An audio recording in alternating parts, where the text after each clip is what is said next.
Bonjour à tous. Voici une nouvelle vidéo ZBrush sur le sujet qui intéresse beaucoup de personnes et qui est assez vaste. Découper ces modèles pour l'impression 3D et créer des clés d'assemblage. Donc j'avais déjà fait deux vidéos, une assez ancienne, une assez récente, qui traitaient justement de la découpe via des planes, avec des déformations, des prises en compte de la tolérance. Il existe plein de techniques, donc je vais vous présenter une nouvelle variante, on va dire. Il faut savoir que je préconise plutôt, quand on modélise dès le départ, from scratch, comme on dit en anglais, depuis le début, depuis pas grand-chose, depuis une sphère, de prendre en compte cette problématique en modélisant sur énormément de subtools le plus possible, ce qui permet déjà de réduire l'affichage, la résolution pour travailler en haute résolution sur des petites parties, etc. Mais en même temps d'anticiper ce partitionnement du modèle. Parfois c'est pas possible, on sculpte d'une pièce. Ou sur des gros volumes. Donc on peut aussi utiliser des brosses type slice curve pour créer des polygroupes, pour découper en low poly, et ensuite pour travailler en high poly. Il y a plein de solutions. Et là, je vais vous proposer une solution, une variante qui est pas mal, qui utilise le booléen aussi, mais qui va utiliser dans un premier temps, enfin dans un deuxième temps la soustraction, mais dans un premier temps l'intersection, une fonction booléenne qu'on n'utilise pas souvent, et vous verrez, ça peut être sympathique, surtout que ça peut faciliter, une fois que vous avez compris le procédé, la façon de faire. J'insiste toujours, beaucoup d'artistes 3D, on en voit énormément même sur YouTube, qui sont des artistes beaucoup plus expérimentés que moi et qui ont une qualité graphique, etc., une qualité artistique bien supérieure, font toujours cette erreur. Ils découpent leur modèle, ils insèrent des clés, mais jamais ils mettent de tolérance. Donc ces gens-là, ils font le travail, mais ils ne font pas jusqu'au bout. Parce qu'à l'impression 3D, quand on imprime en 3D, quelle que soit la technologie, il y a toujours une tolérance à respecter. Quand vous faites de l'usinage en CNC, même à l'échelle professionnelle, quand vous concevez des pièces, des vis, des écrous par exemple, il y aura toujours une tolérance de fabrication. Donc là, souvent, les gens qui travaillent sur ZBrush, même des gens très expérimentés, oublient cette notion-là. Et moi, je n'oublie pas cette notion-là. Donc dès le départ, il faut penser à ça, à tous ces, ces, ces, ces contraintes, voilà, de fabrication. Donc on va commencer tout de suite. Alors j'ai ce modèle qui est un modèle que j'ai téléchargé, qui est subdivisé suffisamment, etc. Enfin voilà, qui est censé être mon final, mais qui est en un seul subtool. Donc, comment faire pour faire des découpes propres anatomiques? Parce que là, en plus, on n'a pas de vêtements, donc on a que des formes qui sont en jonction les unes avec les autres. Donc, je peux créer un masque, voilà, je peux faire des polygroupes, etc. Là, je n'ai pas de subdivision, donc je peux travailler en basse subdivision pour faire avec, par exemple, le select curve avec le lasso pour sélectionner des loupes afin de sélectionner voilà ce que je vais enlever. Je peux aussi, alors je balaye très rapidement, hein, je peux aussi utiliser par exemple un masque lasso avec, avec un Beradius, voilà, pour pouvoir justement, vous voyez, ou une curve par exemple, c'est mieux, c'est déjà beaucoup mieux. Une curve, voilà. Oups, alors si je fais des bêtises déjà dès le départ, voilà. Une curve et avec un B-radius. Alors pourquoi ça ne marche pas? Parce que j'ai pas validé mon B-radius.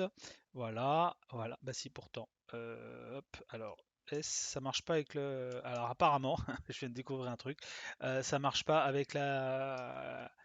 Le B-radius ne marche pas avec le masque curve. Bah, c'est pas grave, on va utiliser un select curve, un slice curve. Allez, slice curve, ok. Donc là, je rappelle au passage très rapidement, le B-radius, à quoi ça sert? Ça sert à créer alors une zone. Alors, pourquoi ça veut pas? Je ne sais pas. Voilà. Alors je vais utiliser le clic droit à ma souris parce que apparemment mon stylet fonctionne. Ah, ça fonctionne. Bon, bref. Voilà, donc le slice curve, quand on affiche le polyframe, voilà ce que j'ai découpé, d'accord.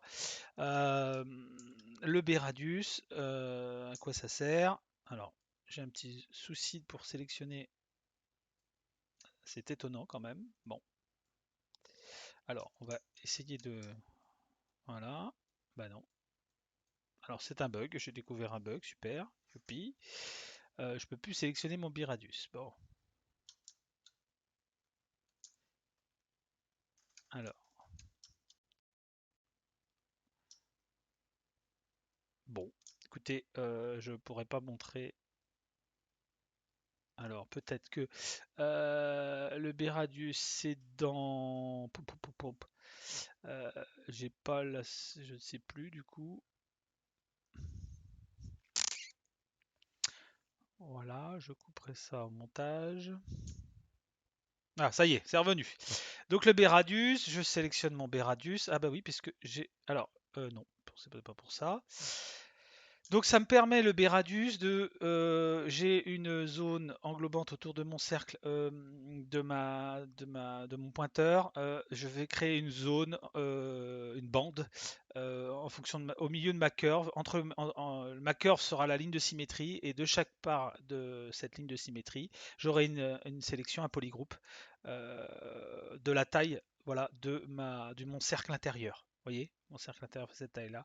Voilà ce que fait le B-Radius. Ça me permet de sélectionner des bandes, voilà, et de faire des zones pour pouvoir, voilà, sélectionner, voilà. Donc voilà, déjà je m'égare. Donc on va revenir à nos moutons. Donc je vais enlever mon polyframe. Donc par exemple, je vais essayer de séparer anatomiquement ma tête. Donc je peux faire une curve, etc. Mais il y a aussi un moyen en booléen. Alors qu'est-ce que c'est? C'est simplement déjà, vous commencez par insérer, je dis bien insérer parce que le append, la différence entre append et insert, append, vous allez ajouter une géométrie, mais elle ne sera pas sélectionnée. D'accord? Donc, si je fais, par exemple, tout de suite, je veux travailler, hop, je travaille pas sur ce que je viens d'append, je vais travailler sur mon dernier objet sélectionné. D'accord? Donc, alors, on va supprimer. Delete, yes, ok. Voilà. Donc, je vais faire insert. Et là, je vais insérer une sphère. Voilà. Qui, elle, est maintenant, vous voyez, elle est sélectionnée, hein. Donc, je peux travailler dessus. C'est la petite différence. Donc, je préfère utiliser insert parce que bien souvent, je me suis fait très souvent avoir parce que je voulais redimensionner tout de suite ce que je n'ai de append et au final, c'est mon subtool précédent. Donc voilà. Donc un peu les erreurs de débutant. Donc ce qu'on va faire, bah, on peut soit travailler en low poly. Alors en commençant en low poly, vaut mieux. J'irai peut-être même pas jusqu'au high poly. Le mieux c'est de faire une sphère et de la mettre en Dynamesh très très faible. Donc voilà, donc j'ai ma fonction EasyMesh, hein, c'est la même chose que Dynamesh, hein. Donc avec mon niveau de détail. Donc voilà, j'ai fait un Dynamesh très faible. Pourquoi? Parce que je vais utiliser la brosse move et ma brosse move va me permettre de déplacer plus facilement. Enfin, je vais pouvoir avec la brosse move déplacer plus facilement mes géométries. Pas besoin je vais pas faire des formes un peu bizarroïdes. Je vais faire quand même des formes assez clean. Donc je vais prendre déjà, je vais sélectionner ma brosse move. Je vais prendre mon gizmo, je vais placer ma sphère. Alors, ce qui peut être fait, c'est que je peux activer le mode transparence et surtout désactiver le mode ghost. Ça me permet de garder mon subtool et de garder une certaine opacité sur le mesh que je vais travailler. Donc voilà, je place à peu près ma sphère, je peux la redimensionner. Voilà, voilà. On va dire qu'on va faire comme ça. Bon, ensuite, ce que l'on va faire, c'est qu'on va activer le live boolean. Le live boolean, chez moi il est ici, voilà, et je vais dire que cette sphère ne sera, alors je vais enlever le gizmo, ce que cette sphère ne va pas être en soustraction, je ne vais pas enlever, je vais la mettre en intersection. C'est-à-dire que tout ce qui va être en contact avec ma sphère sera affiché. Donc en l'occurrence ça, d'accord? Voilà. Donc ça va me permettre justement, en réduisant ma brosse move, je peux activer ma symétrie si j'ai une forme symétrique, de pouvoir, tout en sélectionnant bien sûr ma sphère, qui n'apparaît pas, mais qui est, voyez, quand je bouge, le live boolean, elle est là. Voilà, donc je remets en intersection. Alors, hop, hop. Alors pourquoi ça me fait ça? Parce que j'ai pas sélectionné. Voilà. Donc en sélectionnant ma sphère, je vais pouvoir. Pourquoi il ne veut pas me la sélectionner? Voilà. Ah, tiens donc, c'est bizarre. J'ai des petits bugs aujourd'hui, c'est super. Euh, Alors, c'est bizarre. Si je fais W, normalement. Ah oui, parce qu'elle n'était pas affichée, ma sphère. C'est pour ça.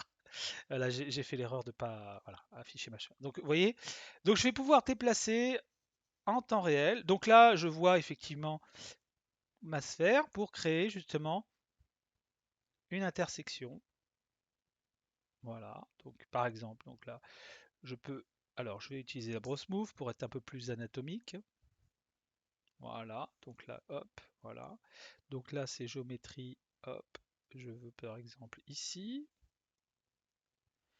Donc si on veut gagner en résolution, parce que là, vous voyez, ce qui va en résulter, c'est pas très, parce que c'est du Dynamesh, pas très. Eh ben, je peux augmenter la taille de mon Dynamesh, hein, voilà, jusqu'à obtenir une résolution de maillage, voilà, suffisante. C'est pas la peine d'aller trop loin non plus, hein, d'accord? Donc, je peux ensuite, vous voyez, avec ma brosse move, très simplement déformer. Alors, si on voit, hein, c'est ma sphère ici, vous voyez, en transparence. Déformer ma sphère pour pouvoir justement englober ce que je veux couper, à quel endroit, etc. Vous voyez, c'est très pratique, ça se fait en temps réel et ça permet justement de faire des choses propres. Et puis avec mon smooth, par exemple, dire voilà, comme une sculpture, hop, je vais venir lisser ici ma découpe. Je peux la faire ronde, ok, mais je peux aussi appliquer comment dire, toutes les brosses de modification qui veulent me permettre d'avoir ce que je veux. Par exemple, je veux une click curve pour avoir des choses plates, par exemple. Et ben allons-y, on utilise la click curve et voilà, je fais ça de façon très plate. Vous voyez, je peux venir smoother, voilà. Et ça, l'avantage, c'est que c'est non destructif. C'est-à-dire que vous allez voir, c'est que de la visualisation booléenne. Donc là, par exemple, alors là, par exemple, je reviens sur un move parce que j'ai pas la zone que je voulais. Voilà, voilà, par exemple. Bon, voilà. Admettons que ça me plaît. Voilà. Voilà, j'ai ma découpe. Donc, si je regarde, c'est non destructif. C'est-à-dire que je reviens là. Vous voyez, mon modèle lui-même n'a pas été modifié encore. D'accord? Donc, je vais revenir en intersection, c'est important. Donc là, j'ai ma partie que je veux découper. Donc cette partie-là, elle sera ma partie, on va dire, mâle. Donc je peux lui insérer après, ce que je ne ferai pas là, mais une clé d'insertion, etc. C'est le même principe. Bon, on peut le faire, allez, on va le faire. Je vais utiliser une clé de type, alors, bloc 3D, celle-ci que j'aime bien. Je vais enlever ma symétrie. Donc là, bien important, il faut que je le ferai après parce que là, j'ai pas encore découpé. Parce que la découpe et la dépose de clés, je préfère séparer l'opération pour que ça soit moins confus. Donc, on va commencer déjà par séparer les parties avec les tolérances qui vont bien et on va insérer les clés après. Et on refera un booléen. Donc, une fois que ça c'est fait, moi j'aime bien utiliser les répertoires du coup. Donc, je vais créer un répertoire. Donc, new folder. Donc voilà, je vais insérer donc le mesh que je veux découper, le mesh d'intersection, d'accord?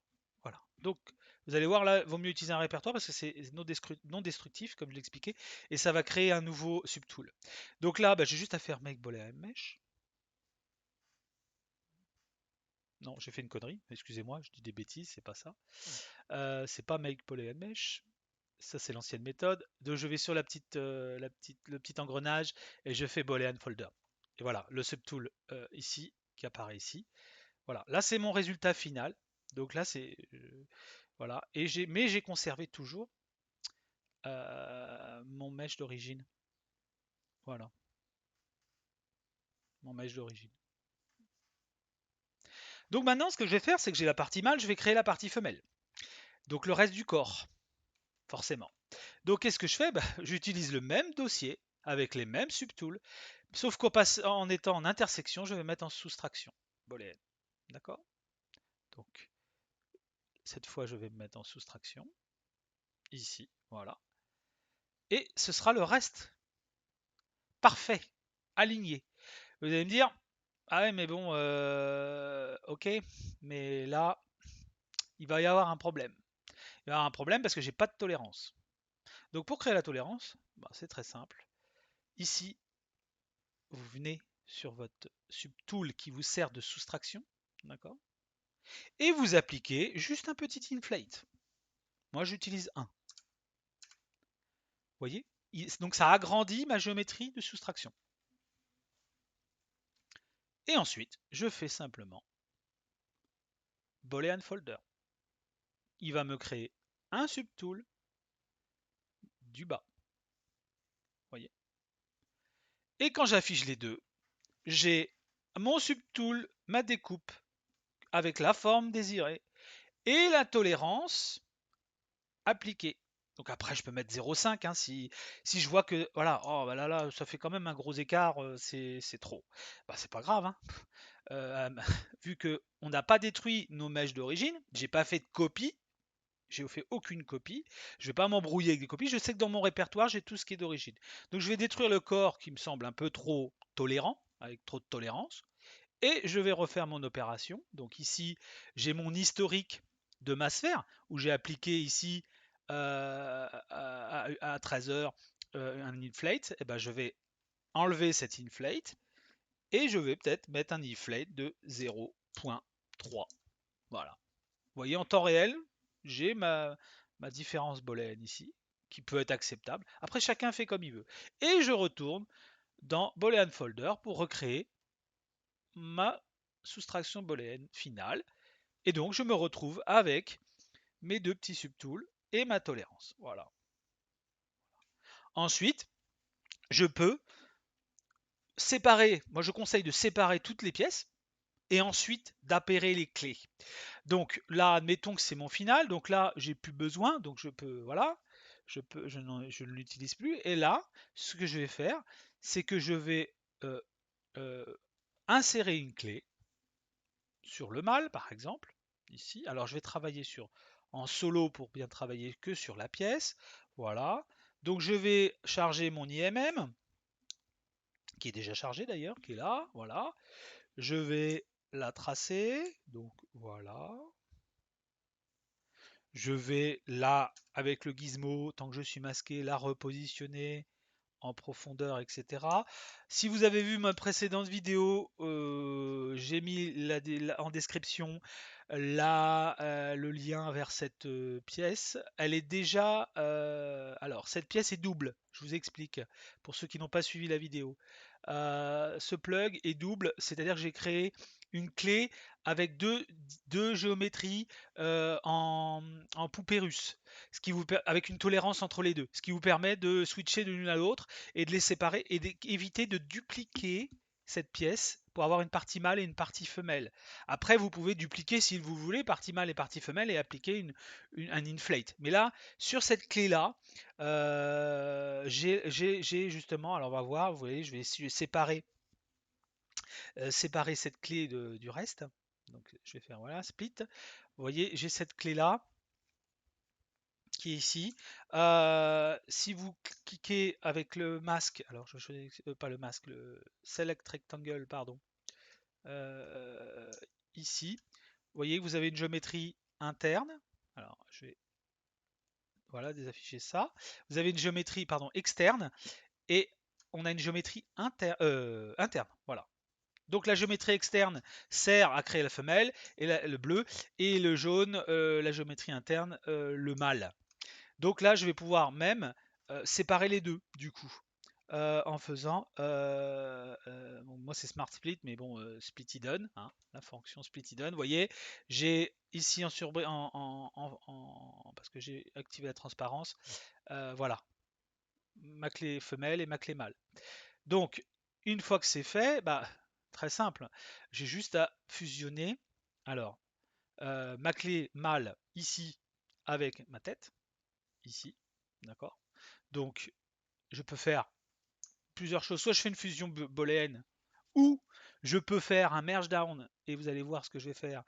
Donc, on peut faire un merge down, ce qui va merger la tête avec la clé, mais j'ai fait une erreur. Non, c'est bon.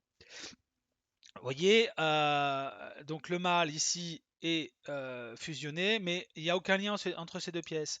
Ce que je peux faire pour créer un lien entre ces deux pièces, c'est simple. Alors c'est toujours simple, mais quand on le sait, vous allez sur le gizmo et vous faites un remesh by union.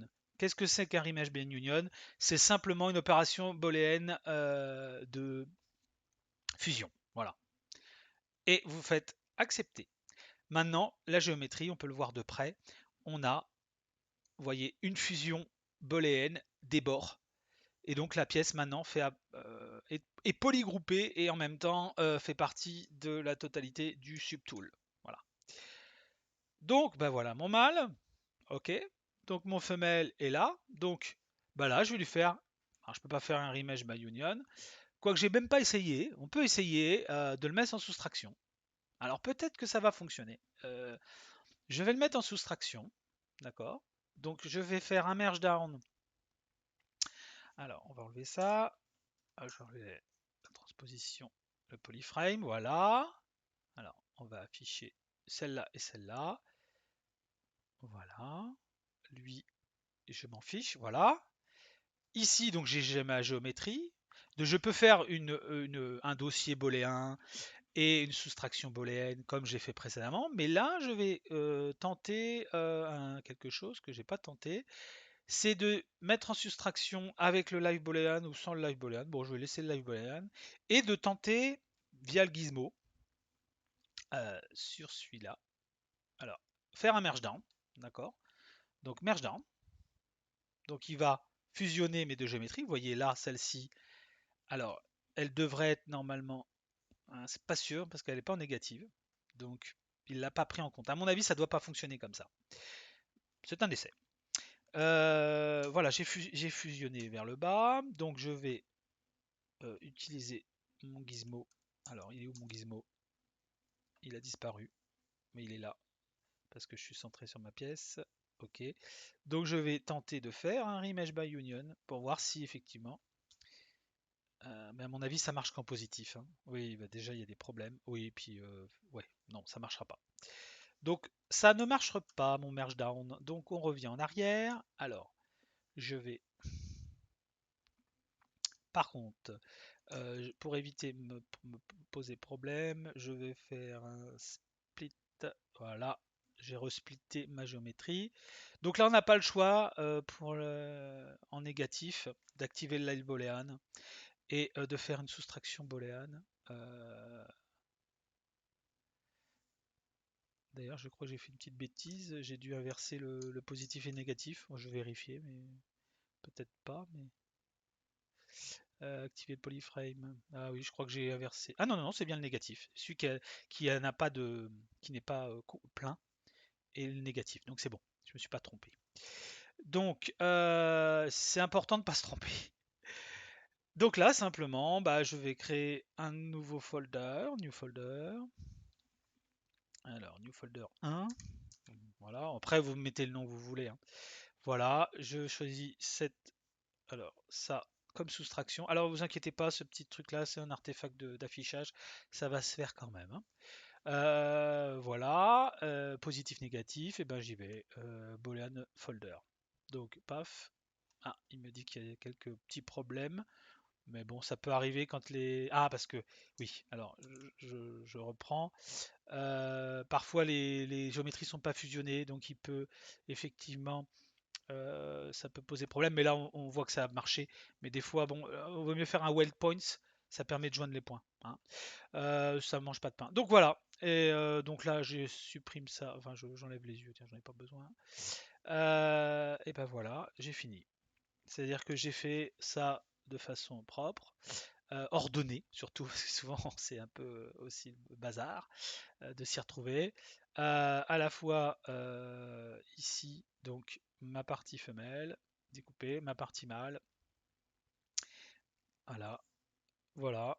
Et puis si je veux visualiser, donc je vais en transparent, j'enlève le ghost, hop, je mets le ghost, tac.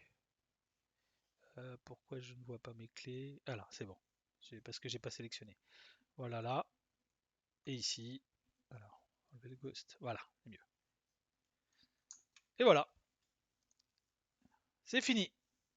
Donc c'est une solution qui est aussi sympa parce que ça vous permet d'utiliser les lèvres booléennes et de déformer et de vous orienter vers ce que vous voulez, vers les jonctions anatomiques que vous souhaitez faire, etc. C'est un peu plus efficace que la plane parce que la plane il faut la placer, etc. Là c'est vraiment, ça fonctionne dans, c'est un peu, c'est une variante. Ça utilise la zone englobante de votre. Et j'ai utilisé qu'un seul. Et là, qu'un seul subtool pour ça. Et vous répétez les subtools pour chaque partie anatomique que vous voulez. Vous pouvez même récupérer ça pour le redéplacer, puisque vous avez déjà fait vos opérations. Donc vous pouvez utiliser uniquement cette sphère une fois pour toutes, cette sphère Dynamesh une fois pour toutes, pour faire les bras, par exemple. Ça rien ne vous empêche. Parce que vous voyez, là, si je retourne là-dessus, je peux faire la même opération pour mon bras, et ainsi de suite. Je peux même le faire en symétrie, c'est-à-dire de créer, si votre modèle est symétrique, vous pouvez tout à fait alors faire, par exemple, on va l'afficher, un petit mirror, c'est ce qui vous le met à droite, à gauche, pardon, et un mirror and weld. Donc vous avez deux cette fois. Vous travaillez en symétrie en activant la symétrie, d'accord, et vous repassez en intersection. Vous pouvez faire vos bras, d'accord, ou vous pouvez travailler de l'autre côté, c'est-à-dire de dire je veux mon torse, et de travailler simplement avec votre brosse move en symétrie, avec vos outils de, de smooth, de clip curve. Alors j'ai fait une bêtise, je sais jamais le sens de la clip curve. Ah oui, mais là ça marche pas bien parce que ok, j'ai une partie comme ça. Bon, alors c'est plutôt comme ça. Voilà, c'est ça. Voilà, par exemple. Et je retourne sur mon move parce que ça me plaît pas. Voilà, là je veux faire un truc comme ça renfoncé. Hop, par exemple. Ça me plaît pas les bords. Bah, je prends un trim dynamique. Je peux réduire. C'est du sculpt. Vous pouvez sculpter en direct, c'est ça la puissance du Live Boolean. Et c'est hyper pratique. Et puis si votre découpe est pas assez définie, bah, vous augmentez la taille de votre Dynamesh, hein, c'est pas grave. Voilà, vous augmentez la taille de votre Dynamesh pour avoir un niveau de détail supérieur. Là, je vais passer en level 5. Mesh. Voilà. Et puis voilà, vous smoothez. Hop. Voilà. Alors pourquoi ça me fait ça? Parce que j'ai enlevé l'affichage. Hop.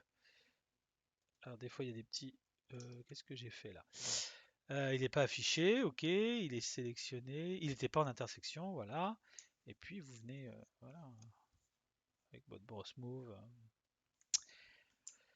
Voilà, j'espère que cette troisième vidéo répondra parce que je sais que c'est un sujet qui intéresse beaucoup de débutants en particulier sur ZBrush parce qu'ils récupèrent des modèles ou ils commencent à sculpter un peu avec un ou deux subtools et ils veulent découper leur modèle, ils sont un peu frustrés parce que c'est pas propre, etc. Voilà une solution qui peut être intéressante si vous la suivez à la lettre. Avec rigueur et méthode, normalement ça devrait aller. Mais je le répète, je l'utilise rarement cette méthode-là, bien qu'elle soit bien. Je préfère à la modélisation prévoir tout ça. Maintenant, c'est sûr que si on travaille avec des IMM, etc., pour des mains, c'est peut-être plus adéquat. Mais c'est une corde à ajouter à son arc. Voilà, j'espère que cette vidéo vous a plu et je vous souhaite à bientôt pour une prochaine vidéo.